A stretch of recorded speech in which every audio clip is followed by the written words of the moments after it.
Olá, que a paz do nosso Senhor Jesus Cristo esteja com cada um de nós. Em nome do Hope, o Centro de Aconselhamento Bíblico aqui da Igreja da Morada, quero te dar as boas-vindas. Hoje, a gente vai mergulhar fundo e com um olhar bem pastoral num tema que, infelizmente, aflige tantos lares. O que é que a gente faz quando o casamento azeda? Sabe, quando aquele doce do começo vai embora e dá lugar ao amargo da rotina, das feridas, da desesperança.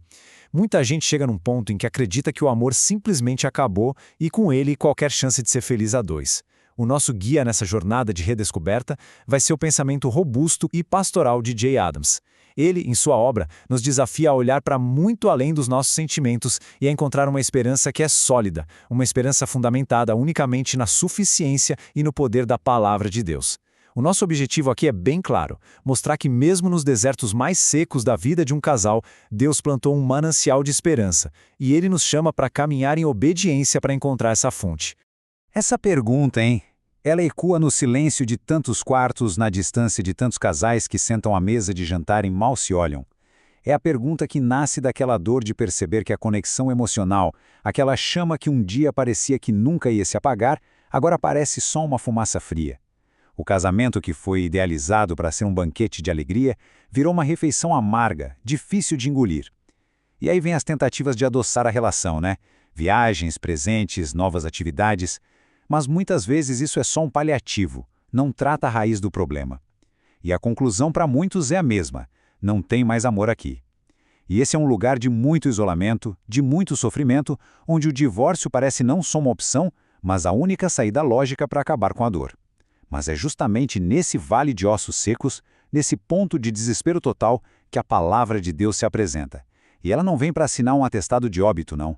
Ela vem para soprar vida, para oferecer um caminho de ressurreição, um convite para um recomeço radical baseado nos princípios de Deus, e não nos nossos sentimentos que mudam o tempo todo. E para nossa conversa não ficar só na teoria, a gente vai acompanhar a história real de um casal que vamos chamar aqui de Phil e Emily. Essa frase que está na tela é o desabafo do Phil para um conselheiro cristão. E isso não é um exagero dramático, não. É a descrição exata do que estava no coração dele. Phil e Emily, vejam bem, eles não procuraram aconselhamento para restaurar o casamento. Eles já estavam bem além disso.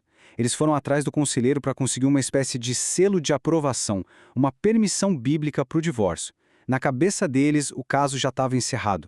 O amor, que eles entendiam como o pilar central e indispensável do casamento, tinha evaporado. Por completo, não tinha sobrado uma gota. A história deles é o nosso ponto de partida porque ela personifica o desespero de muita gente. Aquela convicção de que não tem mais volta.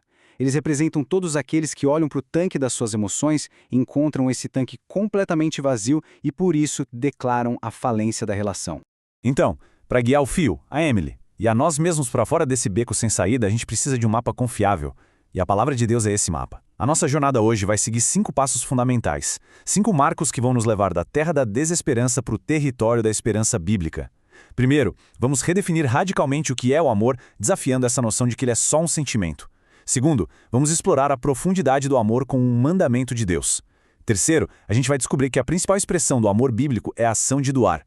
Quarto, vamos aprender a perdoar de um jeito prático, não como um sentimento, mas como um conjunto de promessas. E por fim, vamos entender as responsabilidades específicas que Deus deu para o marido e para a esposa dentro do lar. Então, vamos começar essa jornada. A gente começa pelo alicerce de toda essa questão. A cultura em que a gente vive nos bombardeia todo dia, né? Em filmes, novelas, músicas, redes sociais, com uma ideia que é persistente e muito perigosa. A de que o amor é, na sua essência, um sentimento. Uma emoção que te arrebata, espontânea, que chega sem avisar e do mesmo jeito pode ir embora. É pintado como uma força da natureza, algo que a gente sente, mas não controla. Agora, se essa ideia for verdadeira, então a conclusão do Phil e da Emily faz todo sentido. Se o sentimento acabou, o casamento acabou. Não tem o que fazer. Mas a Bíblia nos chama para demolir esse ídolo cultural. Ela nos convida a desconstruir esse mito e a construir nosso casamento sobre uma rocha muito mais firme e segura, a verdade de Deus. E aqui está a virada de chave que pode salvar um casamento. Essa foi a primeira verdade que o conselheiro apresentou para o Phil e para a Emily. O amor, na perspectiva da Bíblia, não nasce primeiro no coração como uma emoção, mas na mente como uma decisão. É um ato da vontade. É a determinação consciente, deliberada, de agir para o bem do outro, de buscar o que é melhor para o cônjuge, independentemente do que a gente está sentindo no momento. E qual é a motivação para essa determinação? Não é buscar um sentimento de volta, mas sim agradar a Deus. O amor bíblico é uma resposta de obediência ao Criador, que se manifesta em ações concretas de bondade, de serviço, de sacrifício. O conselheiro explicou que os sentimentos de afeto, a emoção do amor, muitas vezes não são o ponto de partida, mas sim o ponto de chegada. Eles são o fruto que nasce da árvore da obediência fiel. Primeiro, a gente decide amar. Depois, a gente age em amor. E como resultado dessa obediência, Deus pode, na sua graça, restaurar os sentimentos. Esse quadro aqui resume visualmente a batalha entre duas formas de ver o mundo. De um lado, o amor do mundo, que é construído sobre a areia movediça dos sentimentos. Por ser baseado em emoções, ele é por natureza inconstante. Um dia está lá no auge, no outro some. O foco dele é egoísta. O que eu recebo? Como essa pessoa me faz sentir? Meu cônjuge está suprindo minhas necessidades emocionais? Quando a resposta para essas perguntas vira não, o tal do amor entra em crise. Do outro lado, a gente tem o amor bíblico, o amor ágape. A base dele é um mandamento de Deus, uma ordem divina, e isso dá para ele uma estabilidade que não se abala. Ele não depende das circunstâncias ou das emoções. O foco dele é no outro, é altruísta. O que eu posso dar? Como eu posso servir e abençoar meu cônjuge para a glória de Deus? É uma escolha diária de imitar a Cristo. Resumindo, essa primeira parte nos ensina que para um casamento em crise, a primeira e mais importante mudança não é tentar sentir alguma coisa, mas decidir obedecer a Deus, redefinindo o amor como uma ação de bondade para com o cônjuge, motivado pelo desejo de agradar ao Senhor.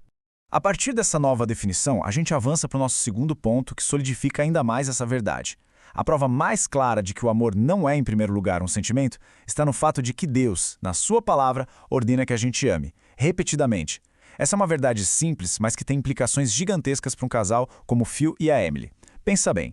Se o amor fosse uma emoção que a gente não pode controlar, como a alegria ou a tristeza que surgem do nada, o mandamento para amar seria ilógico, seria injusto e até cruel da parte de Deus. Seria como mandar alguém sentir o cheiro de uma flor que nem está ali.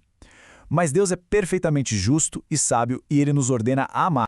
O conselheiro usou uma lógica muito simples e poderosa com o casal. Ele perguntou: Phil, eu posso te ordenar a sentir felicidade agora? Ou que você, Emily, sinta uma tristeza profunda nesse exato momento?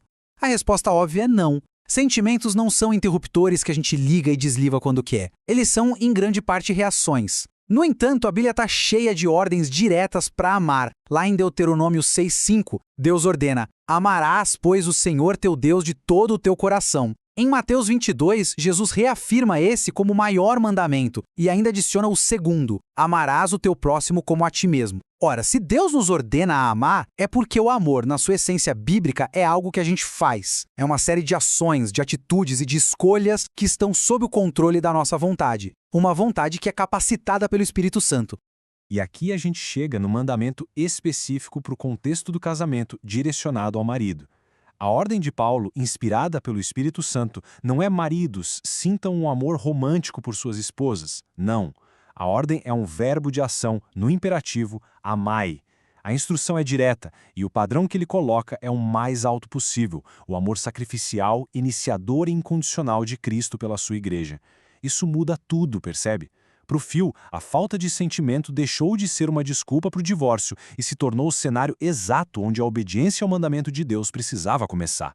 O vazio emocional não era um sinal para desistir, mas um chamado para começar a agir em amor por obediência a Cristo, com ou sem sentimentos. E o ponto crucial é este. Aqui está a primeira grande faísca de esperança para o casal que se sente incapaz. O mandamento de Deus nunca é um fardo que esmaga. Na verdade, é uma promessa disfarçada. Ao nos ordenar a amar, Deus está ao mesmo tempo se comprometendo a nos capacitar para cumprir essa ordem. A reação inicial do Phil foi de incredulidade total. Esquece, eu nunca vou conseguir aprender a amá-la desse jeito. E num certo sentido, ele estava certo. Nas próprias forças, ele não podia mesmo. Mas ele estava errado ao pensar que Deus esperava que ele fizesse isso sozinho.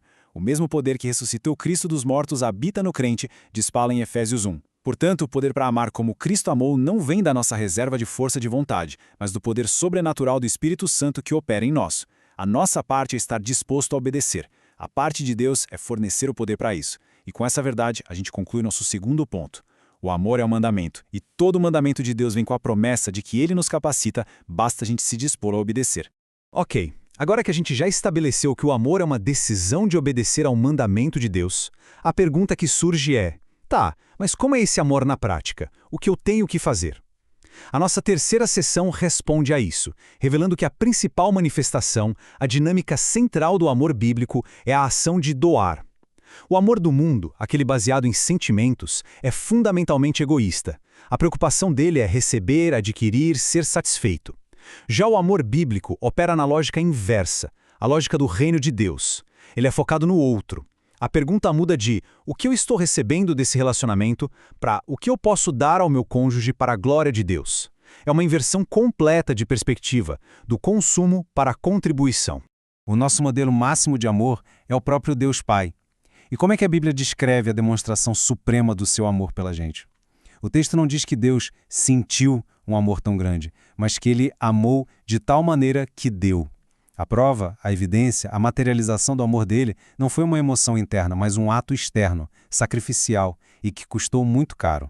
O ato de dar o que ele tinha de mais precioso. O verbo que define o amor de Deus em ação é o verbo dar. Se a gente quer aprender a amar, precisamos aprender com o Pai a dinâmica da doação. E seguindo o exemplo do Pai, a gente vê o Filho, Jesus Cristo. Como foi que o apóstolo Paulo experimentou e entendeu o amor de Cristo por ele? De novo, a linguagem não é de sentimento, mas de ação sacrificial. Paulo diz que Cristo se entregou.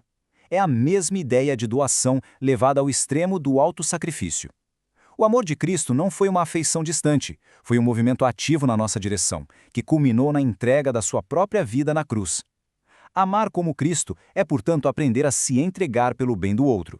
E de forma muito poderosa, a Bíblia conecta essa teologia grandiosa diretamente com a prática do casamento. O padrão para o marido amar a sua esposa é exatamente este, o modo como Cristo amou a igreja. E como foi esse amor?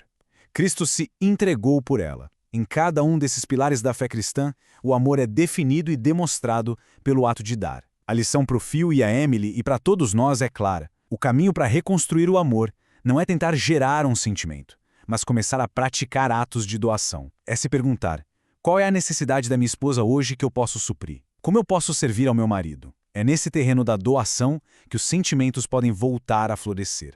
Essa pergunta, levantada pela Emily, é talvez a objeção mais sincera e mais compreensível a tudo que a gente falou até agora. Numa cultura que idolatra a autenticidade dos sentimentos, agir de um jeito que não bate com o que você sente por dentro soa como falsidade, como hipocrisia, parece mecânico, forçado. E ninguém quer ser um hipócrita no seu próprio casamento, né? Essa é uma barreira real que a gente precisa superar com a verdade bíblica sobre o que realmente é hipocrisia. Essa definição é libertadora. Hipocrisia, biblicamente falando, não é a diferença entre a nossa ação e o nosso sentimento. Se fosse assim, seríamos todos hipócritas toda vez que a gente usa de disciplina, quando levantamos para trabalhar sem vontade, quando tratamos alguém com respeito mesmo sentindo raiva, quando cumprimos uma promessa mesmo sem vontade. A hipocrisia está na motivação, em dar um motivo falso para nossa ação. Seria hipocrisia se o Phil lavasse a louça para Emily mesmo sem sentir vontade e depois dissesse: "Querida, fiz isso porque meu coração transbordou de amor por você hoje." Isso seria uma mentira. Agora, não tem hipocrisia nenhuma no Phil lavar a mesma louça e dizer, no coração dele e em oração: "Senhor, estou fazendo isso porque tu me ordenaste amar e servir minha esposa. Faço isso por obediência e para tua glória." Agir certo pelo motivo certo, agradar a Deus, mesmo que os sentimentos não acompanhem, não é hipocrisia, é o exato oposto, é justiça, é retidão, é obediência fiel. E assim a gente fecha essa sessão com a clareza de que amar é dar e dar por obediência a Deus, mesmo sem sentir, não é falsidade, mas sim um ato de adoração. Chegamos a um ponto muito prático, porque é impossível reconstruir uma casa num terreno cheio de minas, de ressentimentos e mágoas do passado. O perdão é o trabalho de desarmar essas minas. E seguindo a mesma linha do que a gente viu sobre o amor, o perdão na Bíblia também não é, em primeiro lugar, um sentimento. Não se trata de esperar de braços cruzados até que a dor vá embora ou até que a gente sinta vontade de perdoar. Isso pode nunca acontecer. O perdão bíblico é uma decisão firme, um ato da vontade que se torna real num compromisso, em 3 promessas específicas que a gente faz diante de Deus para com a pessoa que nos ofendeu. E aqui a gente vê, de um jeito bem claro, o caminho prático. Perdoar não é dizer "tá tudo bem" quando não está, é dizer "eu te perdoo". E essa declaração significa que você está fazendo, pela graça de Deus, essas 3 promessas. A primeira: eu prometo que não vou mais usar essa ofensa como uma arma para te atacar numa discussão futura. Eu não vou manter uma lista dos seus erros para jogar na sua cara quando for conveniente para mim. A segunda, eu prometo que não vou ficar falando sobre o seu erro com outras pessoas para sujar sua imagem ou para ganhar simpatia delas para minha causa. O assunto morre aqui, entre nós e Deus. E a terceira, talvez a mais difícil, eu prometo que não vou ficar remoendo essa ofensa na minha mente, repassando a cena de novo, alimentando amargura no meu coração. É um compromisso de entregar o direito de punição para Deus e de não se permitir ser o juiz particular dessa causa. Mas como? Como é que eu vou cumprir promessas tão difíceis quando eu me sinto tão ferido e fraco? O Phil expressou exatamente isso. A resposta da Bíblia é que a força de Deus raramente é um depósito que a gente recebe adiantado. Não é como um tanque de combustível que a gente enche antes de começar a viagem. A graça de Deus que nos capacita é mais como os trilhos que aparecem milagrosamente debaixo do trem à medida que ele avança com fé.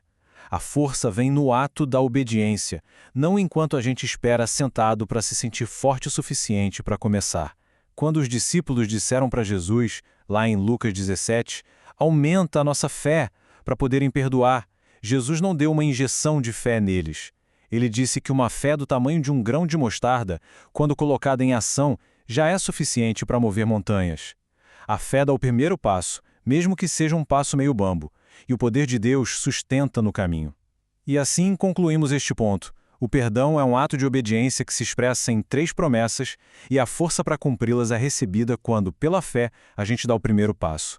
Finalmente, chegamos à nossa última sessão. Ela organiza a aplicação de tudo que a gente aprendeu dentro da estrutura que Deus projetou para o casamento. Depois de redefinir o amor e o perdão como atos de obediência, a gente precisa entender como aplicar isso dentro dos papéis específicos que Deus designou no lar. Lá em Efésios, capítulo 5, o apóstolo Paulo estabelece uma ordem e uma estrutura para a família. E isso não é para criar opressão ou uma hierarquia de valor, mas sim para que o lar floresça em harmonia, em segurança e em amor, refletindo a relação entre Cristo e a igreja. Entender e abraçar essas responsabilidades dadas por Deus é a chave para uma restauração que dura. O texto de Efésios 5 é muito claro nas suas ênfases. Para o marido, a ordem de amar é repetida 3 vezes com desenvolvimento bem detalhado. É a responsabilidade principal dele, o chamado fundamental. Ele é chamado para ser o cabeça do lar, o que, no contexto bíblico, não significa ser um chefe autoritário, mas sim a fonte de liderança, de provisão e, acima de tudo, de amor sacrificial, tendo Cristo como modelo. A esposa é dada a responsabilidade de se submeter voluntariamente a essa liderança amorosa, de se alinhar à direção do marido, assim como a igreja se submete a Cristo. É crucial a gente observar o ponto de partida. A responsabilidade de iniciar, de nutrir e de dar o tom do amor no lar cai primeiro sobre os ombros do marido. É ele o responsável por criar o ambiente no qual a submissão da esposa pode florescer como uma resposta de confiança. Portanto, o ponto crucial é essa iniciativa. A Bíblia nos diz em 1 João 4,19, nós amamos porque Ele nos amou primeiro. A igreja não começou o relacionamento de amor com Cristo. A gente estava morto em nossos pecados. Foi Cristo quem tomou a iniciativa, quem nos amou quando éramos inimigos, quem se entregou por nós para nos conquistar. Do mesmo jeito, Deus coloca sobre o marido a gloriosa e pesada responsabilidade de ser o iniciador do amor no casamento. Se o ambiente do lar está frio, sem amor, a responsabilidade primária de acender a lareira, de gerar calor, de manter a chama acesa é dele. Essa é a essência da liderança masculina bíblica. Não é privilégio, é responsabilidade amorosa. Pro Phil, essa foi uma verdade que transformou tudo. Ele não podia mais ficar esperando que a Emily mudasse ou que um sentimento aparecesse. Deus o estava chamando para tomar a iniciativa de amar, assim como Cristo o amou primeiro. E aqui a gente encerra nosso último ponto. A restauração do casamento acontece quando marido e mulher abraçam seus papéis divinos, com o marido liderando através do amor sacrificial e iniciador. E assim, a gente chega à nossa conclusão, ancorados nesta verdade que é absolutamente poderosa e cheia de esperança. A Bíblia não é um livro de boas sugestões ou de teorias ultrapassadas. Segundo o apóstolo Pedro, na palavra de Deus e no conhecimento de Cristo, nós já recebemos tudo o que precisamos para viver uma vida de piedade e de retidão. O que isso significa? Significa que, para o Phil e a Emily, e para qualquer casal que nos ouve e que enfrenta uma crise, a esperança não está numa nova técnica de terapia, em descobrir um segredo psicológico ou em esperar que as circunstâncias mudem. A esperança real, sólida, que transforma de verdade, está na suficiência das Escrituras. As respostas, os diagnósticos, os mandamentos e, o mais importante, o poder para a mudança já foram totalmente providenciados por Deus em sua palavra e na pessoa do seu Espírito. Nossa jornada termina aqui, mas a sua pode estar apenas começando. E ela começa com uma pergunta que nos leva da teoria para a prática, do conhecimento para a ação. Não adianta só concordar com a cabeça com esses princípios. A verdadeira mudança, a verdadeira esperança, se torna real no primeiro passo de obediência. Sabendo que o amor é uma decisão de doar, que o perdão é um compromisso selado em promessas e que Deus promete capacitar cada passo de obediência, qual será o seu primeiro passo hoje, agora? Talvez seja se trancar no quarto e orar, confessando a Deus sua amargura e sua falta de amor. Talvez seja ir até seu cônjuge e, com humildade, pedir perdão por uma ofensa específica. Talvez seja a simples decisão de fazer um ato de serviço, um pequeno gesto de doação, não porque você sente vontade, mas porque você deseja obedecer ao seu Senhor. Para se aprofundar, medite em 1 Coríntios 13, Colossenses 3, do 12 ao 19, e 1 João 4. A esperança não é um sentimento que a gente deve esperar passivamente. Ela é um caminho que começamos a trilhar ativamente, um passo de fé de cada vez, confiando que aquele que nos ordena a andar também vai nos dar a mão para nos sustentar.